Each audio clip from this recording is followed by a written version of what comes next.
What? I don't know what it was. What? Does that top button do it? I guess. All the other lights are on. Yes. This We're one? good. Okay. Bring them out. It's hard to yell when background's in your mouth. Bring them out. Bring them out. You're not supposed to be on your phone during office hours. Hi.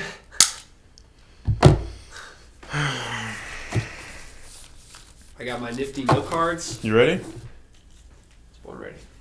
Let's rock and roll. Let me turn it up. How loud should it be? All the way? Might as well. We can adjust it. We'll drop it too. Just Okie doke. speaker. Hello? Hey, what's up, Hayden? How's it going? So, it's going well, man. How are you? Good. All right, I'll go ahead and do the intro, and then we'll hop you in. All right. Sounds great.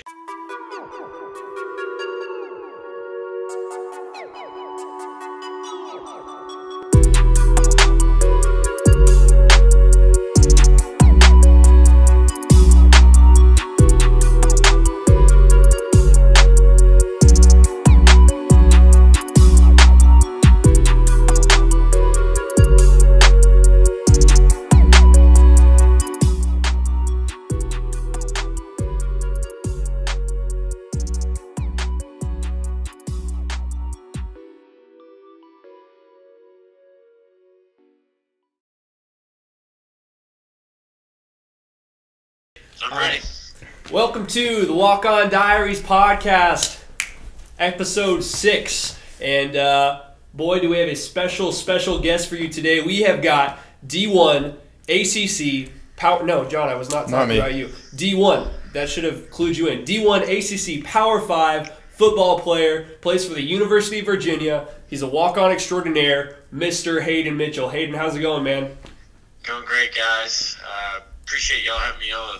Looking forward to this. So the very first question that I wanted to get out of the way, is UVA officially a basketball school?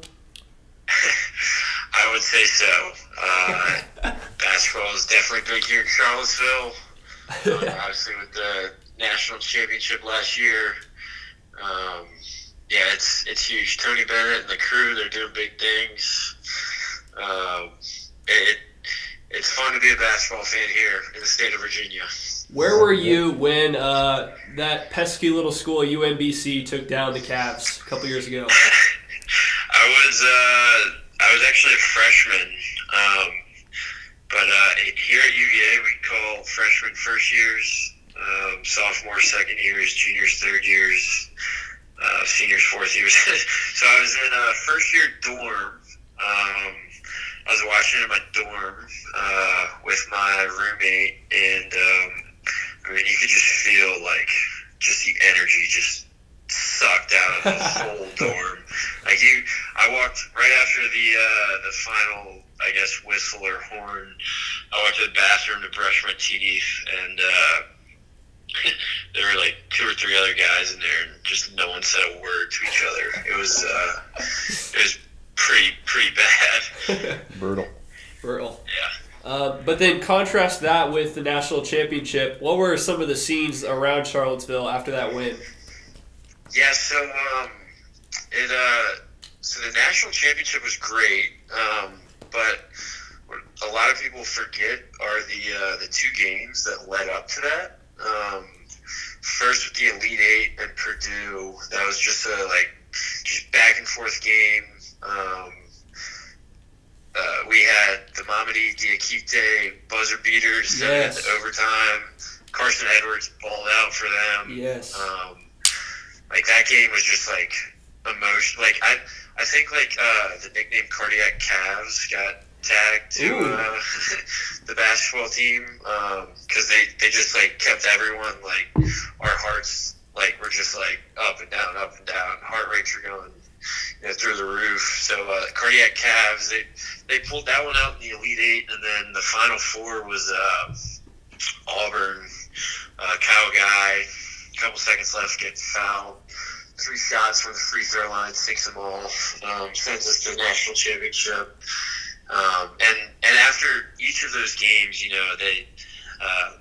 just like the main street of UVA in Charlottesville is called the Corner, and just the whole corner was flooded. 14th Street, just like jam-packed full of people. There's a bridge that goes across that intersection, which has train tracks on it. People are hanging from the bridge, doing like pull-ups on it. Yeah. Obviously, the national championship was huge, so just those 3 games were just incredible. You ever meet Kyle Guy? Yeah. What's he like?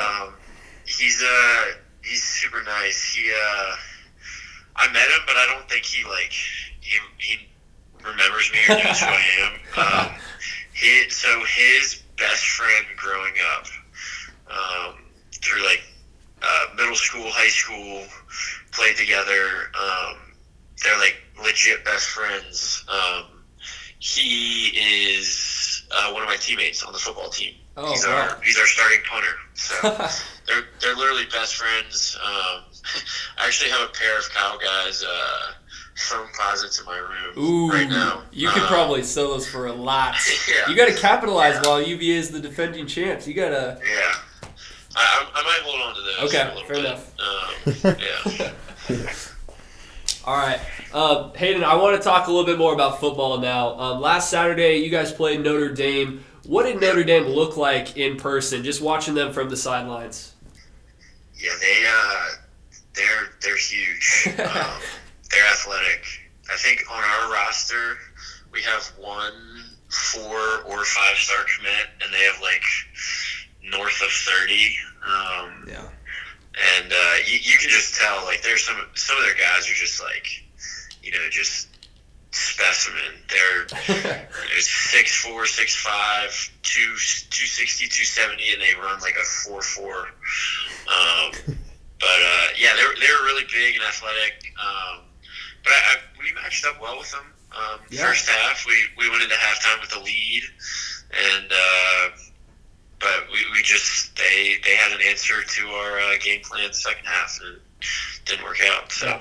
Talk about your tackle, dude. You got a tackle in that game. A walk-on comes in to play a top 10 Notre Dame team in South Bend. Describe that moment, and after you made the tackle, what was that play like?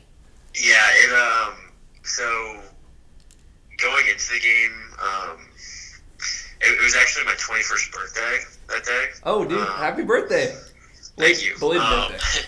And so I was just pumped on a different level, obviously, and I had a bunch of family at the game, and I before the opening kickoff, I kind of just took a moment on the sideline, just to it's your birthday, you're in front of 80,000. I mean, they've had 280 straight sellouts, and there's 80,000 fans there, and you're playing at one of the most premier locations in college football, right. And then to make a tackle on kickoff, inside their own 20, it's pretty.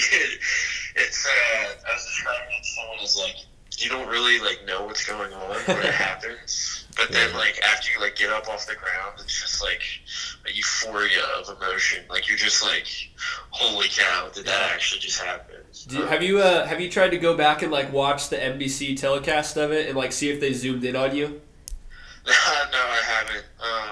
But I have through Twitter and stuff seen. I don't know if y'all saw the beginning of the second half. We ran a onside kick and kind of caught Notre Dame off guard and recovered it. And just watching that, I don't really watch the TV telecast afterwards, but I saw a clip on Twitter of Mike Tirico calling out my teammate right next to me, catching the ball, hey. And my teammate Brian Blaney with the kick. Just hearing that and seeing us get hype after that was really cool. That's gotta be nuts. You caught your first 2 receptions earlier this season, so this is a big tough guy question coming up. Would you rather make a tackle or make a catch? I would say catch, just being a receiver. Because once you have the ball in your hands, there's like a sense of like being dynamic and like you know, making a move, being an athlete, but then also like making a tackle on the other hand is like it's hard to describe. It's like just like a sense of like manliness, like you're exerting force on someone else and like bringing them to the ground. I would still definitely go with the catch though. Okay, fair. Yeah, fair enough. Yeah. So Jake Birdsong, he obviously is a basketball player here at Barry. He told us that you grew up a big UT fan. How has that been working out for you this year? I did. Honestly, it's been rough my whole life.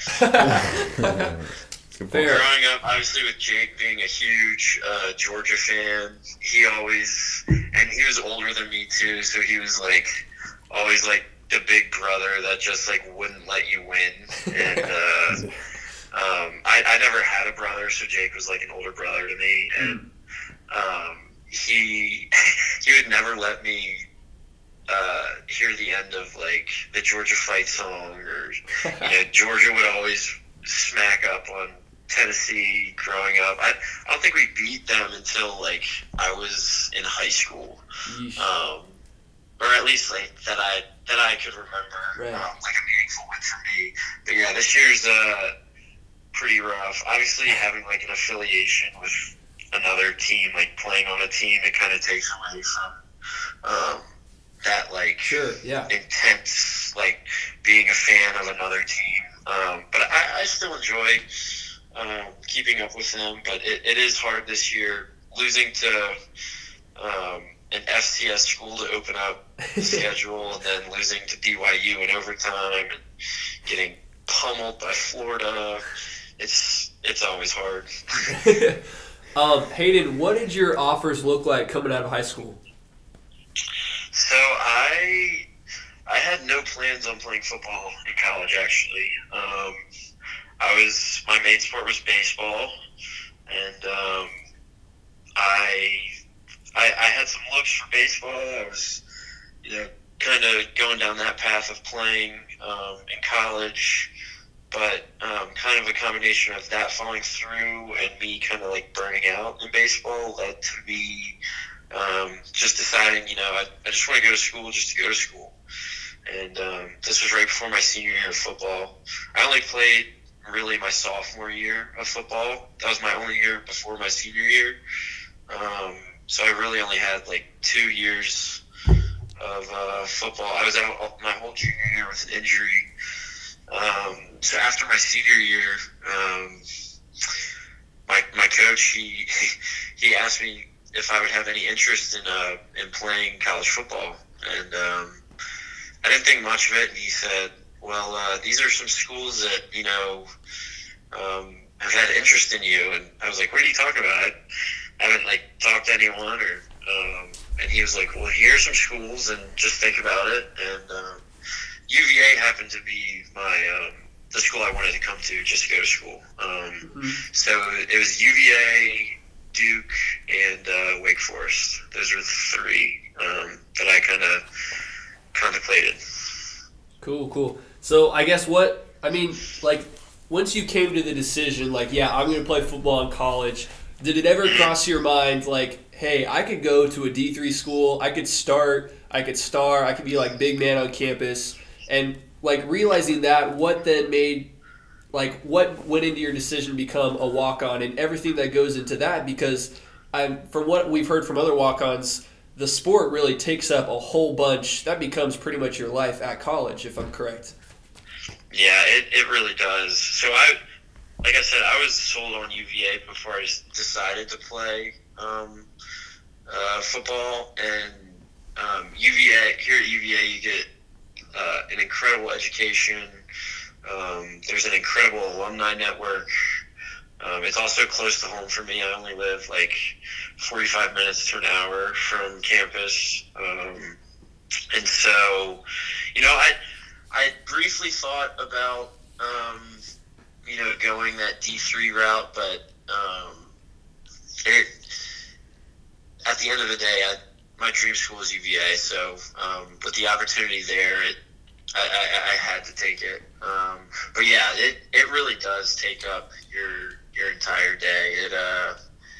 It was hard for me at first because being so close to UVA, I have a bunch of my good friends go here, and kind of sacrificing time spending with them to, practices, film, lifts, meetings. I mean, it just takes a whole. People say it all the time. It's a full-time job, and yeah, they're completely right. It is. It's really 7 days a week for pretty much the whole school year. And then, like, you work for the postseason. Obviously, you want to go to a bowl game. You want to go to, like, for us, the ACC championship. And, if you're put in that position to, like, play in those games, my past, so both of the Christmases I've been in college, I've spent at college. Last year we actually had practice on Christmas Day. Wow.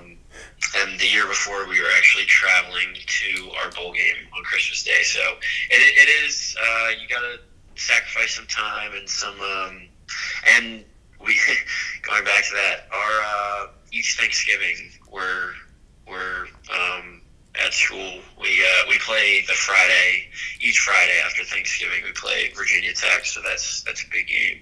So yeah, you just gotta sacrifice some stuff, and just gotta realize it's a short 4 or 5 year window that you'll probably never get back in your life. Yeah. Well, and let me ask you, Hayden, like, what makes that worth it, man? Yeah, like, playing, you obviously as a walk-on, you've gotten to play a little bit, but for the other walk-ons, like, what's driving them? Like, what is it that people that don't understand why these guys are killing themselves and taking up so much time with football when they're not getting the glory, they're not getting the Sports Center interviews? I guess what makes it worth it for you? It just comes down to the relationships, I think. Our coaching staff is awesome here. They're a great group to be around. They genuinely care. I can't speak for every program in the country, but like our head coach genuinely cares, and you really develop a relationship with your position coaches, but then also your teammates. I mean, being on a team like this is truly like being in a fraternity. Like, you go through practices, you go through workouts that just are like mentally and physically just like grueling, and each time you come out of something like that, like, you just develop like a stronger connection with those like in your position and those like on your team. So I would definitely say like the relationships are just what make it like worthwhile. And then if you are lucky enough to like get in the game, like contribute in some way, like there's no more rewarding feeling than like seeing all that hard work like that you've done like up until that point like come to fruition, and just savor that, like just like you get put in the stat sheet, you get like X amount of yards, your name goes on the jumbotron. That's what, for me, I've been lucky enough to have that experience. That's just what makes it all worthwhile. Yeah, dude. Have you ever thought about trying to sneak on to an intramural flag football team? That's funny. I was actually just talking to one of my best friends. He goes here. He's in a fraternity, and he's in a fraternity football league. And he was actually he was the quarterback of our team in high school. And he and I had like this connection like no other, where we'd look at each other and we knew exactly what the play was going to hold. And he keeps joking around with me, saying I should come out.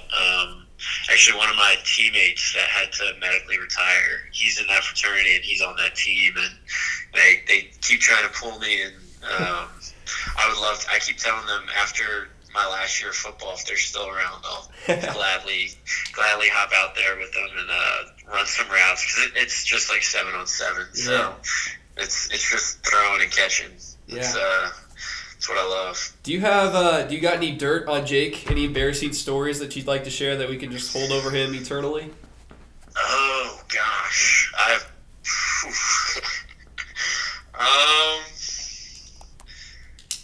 let's see. I do remember. Jake and I were so close, but I do remember one time we got in a fight, and we were actually playing backyard football with his older brother Drew and some of our other neighbors, and I don't entirely remember it, but my parents and his parents definitely remember it. We got in a fight, he and I. We were probably like 7 or 8, and apparently, like, we both came home crying, but obviously we made up, and that's good. But none that really come to mind. I do. Jake just had like the biggest head growing up. I feel like physically, not like. Yeah. He just had like a noggin growing up, and he had like huge curls on his head, so like his head just was huge. But no, other than that, Jason's an awesome guy. I love him to death.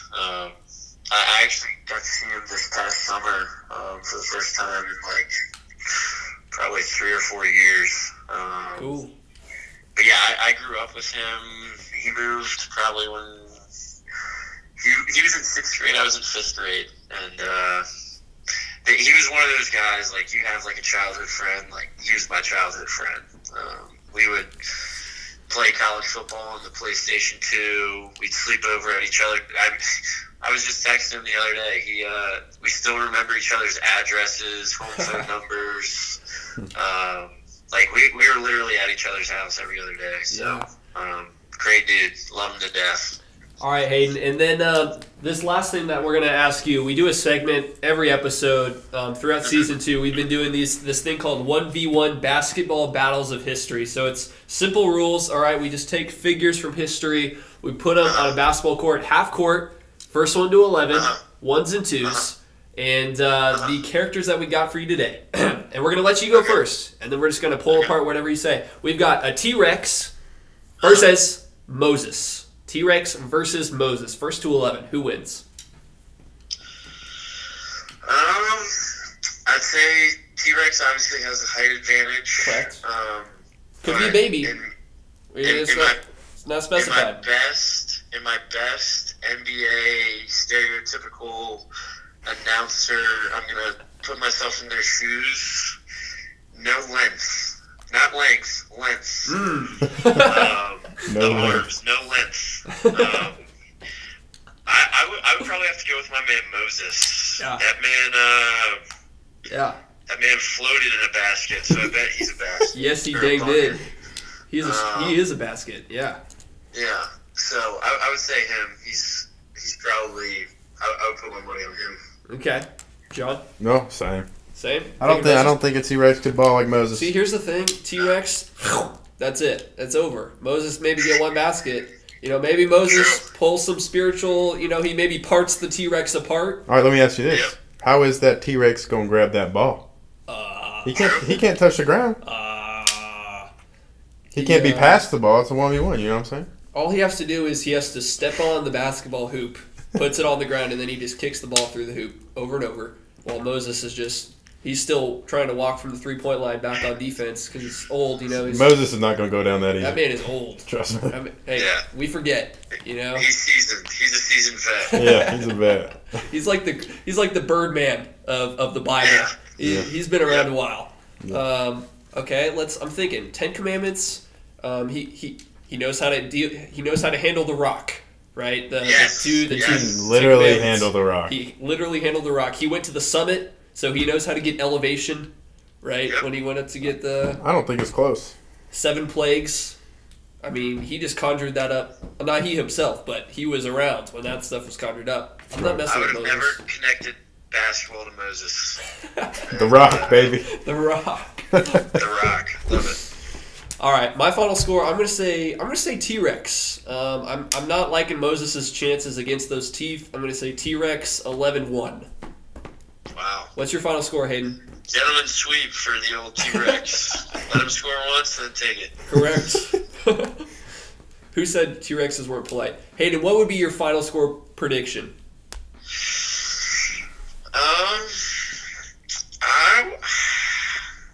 I would like to think that Moses could take it without the T-Rex scoring, but that wouldn't be fun. I keep it interesting. I think, old rules at 1-on-1, you got to win by 2. I think Correct. the T-Rex keeps it close, and I think Moses edges it out 13-11. We got a little OT going. Okay, I like it. I yeah. like it. It's 11-0, Moses. Whoa! It ain't gonna be close. You think the T-Rex is just The first thing to standing do there in taking it? basketball is grab the ball, and he cannot do that. So You think Moses has the strength to get that ball above his head, much yeah. less 10 feet into the air? oh yeah, I'm thinking not. he lived for how many years? Too long. Too long. He's got the strength to live that long. All right, Hayden. Well, thank you so much for coming on, man. It was a lot of fun. Good luck the rest of the season. And if you catch another catch, if you get another catch, maybe just flash a little WODP with your hands. Just give a little shout out to the pod. Yeah, I'll try and keep it discreet. Okay, sweet, dude. All right, see Thank you. you all very much. Yeah, Had see you, a dude. blast. See you, man. All right, that was Hayden Mitchell, University of Virginia football walk-on, officially a walk-on stud. Yeah, that's pretty cool. He freaking came in, didn't even think he was going to play football. He's Right. like, yeah, I'm gonna play I'm football. going to UVA for the academics. It's a great school. Oh, Yeah, and by the well- way, I'll just tackle a little leprechaun Just in South Bend Yeah, just play football for during Virginia. a nationally televised game on NBC with Mike Tirico watching. Something slight. No big deal. Something slight. No big deal. Oh, and by the way, I'll make a couple catches, Yeah, just a few. Keep it subtle. but I'm still walk-on. Yeah, it's crazy. Freaking walk-on legend. Let's talk about that basketball thing for a second. Yes. For me, for You're still all Virginia, over it. Oh, basketball. Yeah. for Virginia, I knew they were winning the Natty Oh, did you? after that Auburn game. Okay, there's a 50% chance of them winning the Natty after the Auburn game. No, it That's didn't matter. That's not going out on a limb. It didn't matter who they were playing. They were gonna win. It's a fact. They wouldn't have beat Gonzaga. That's a fact. Where Jack. was Gonzaga? That's a fact, Jack. Where was Gonzaga? They were occupied. What happened to Gonzaga when they played Duke? The second Gonzaga beat Duke. time. The second time They didn't play the second time they should have, because it would have been. because Gonzaga would have beat them again, just like they did in Maui. Zaga, baby. Anywho, You know what I'm really embarrassed of? what's up? Washington State. Yeah, Said that's they horrible. got smacked again. By the Utes. Yes. Yeah, but that one Going was downhill. really not close.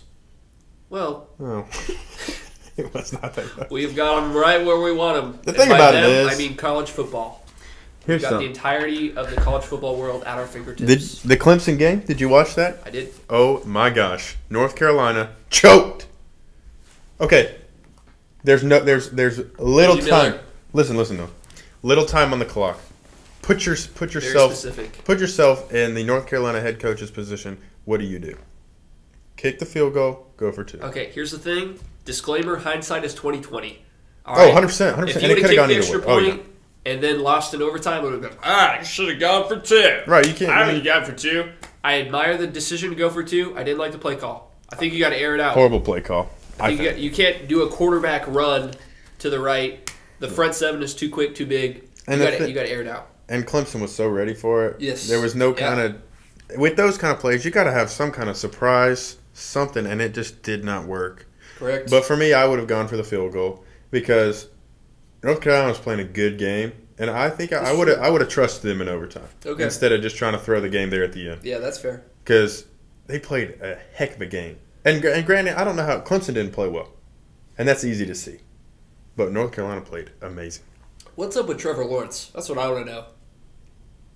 He's still What a is up beast, with Trevor though. Lawrence? I think he'll get out Is of he it. though? I think he'll get out of it. Okay, He's in the a slump. first game, it's like, just first game. First 2 games, okay, he's a little bit slow getting started. 3 games and now 4 games in. Yeah. I don't know.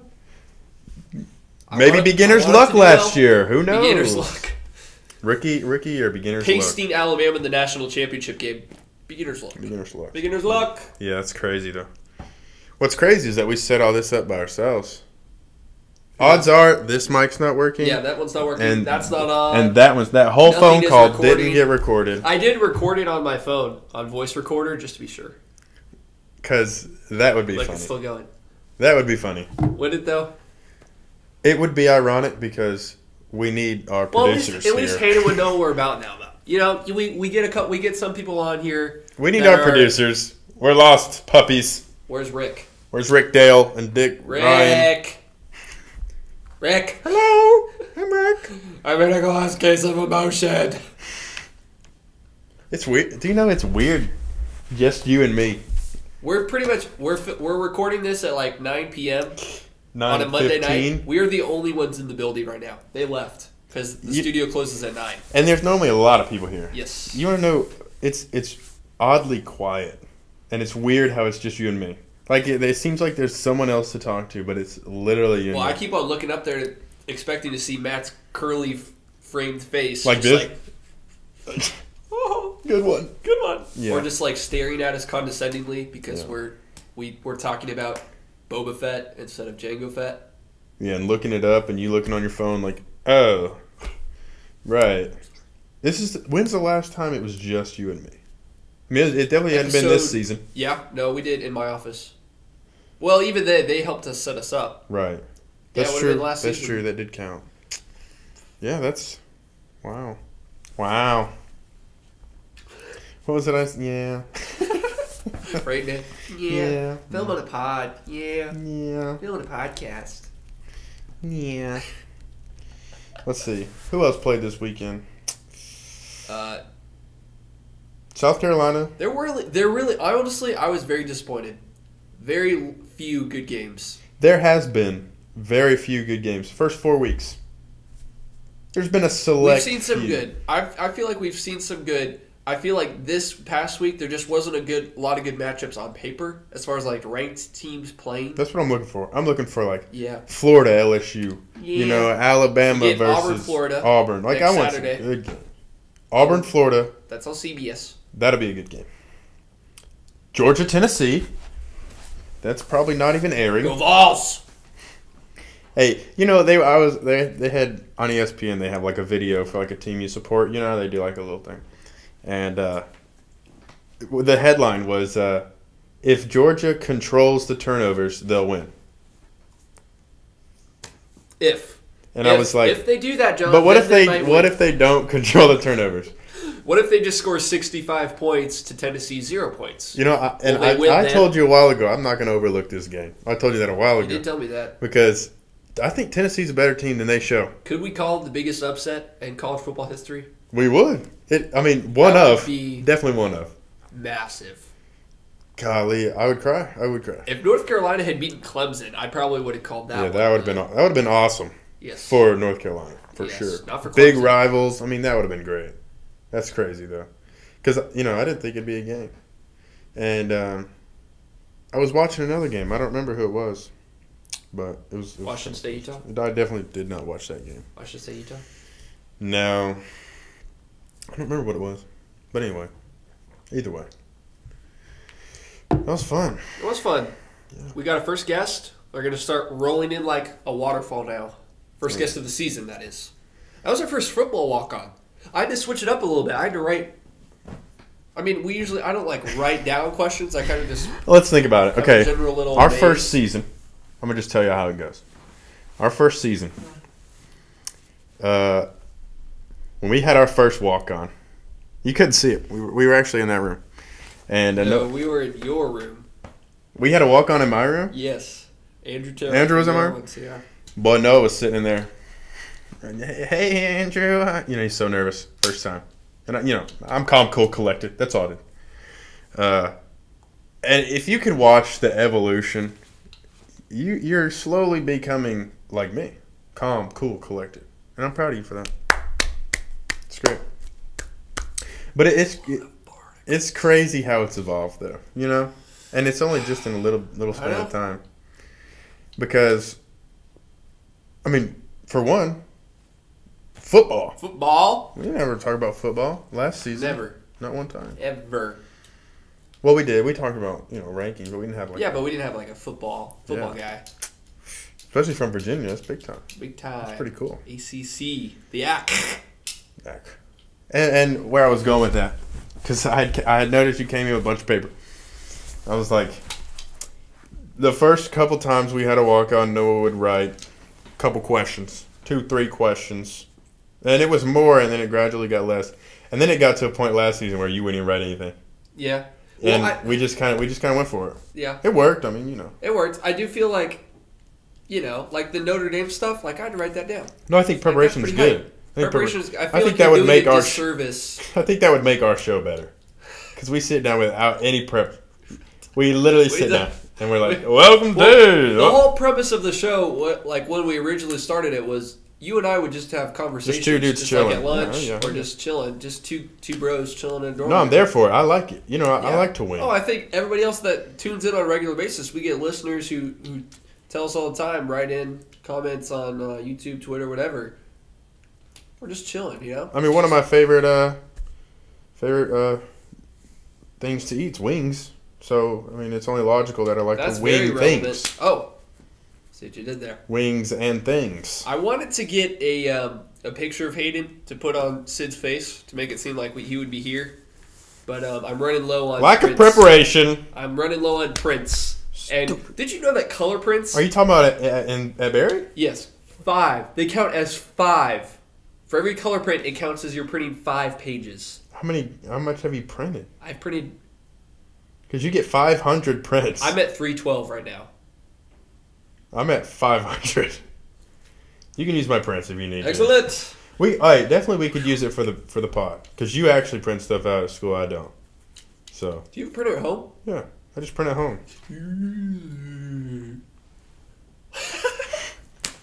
This has been the walk-on. Matt, please end with that face. Can we go back at the end of the episode once we're done talking and the music comes in and just freeze frame? I have that face right there. Okay. You make a funny face. It's been episode 6 of the That'll do. Walk On Diaries podcast. See you next time. Peace.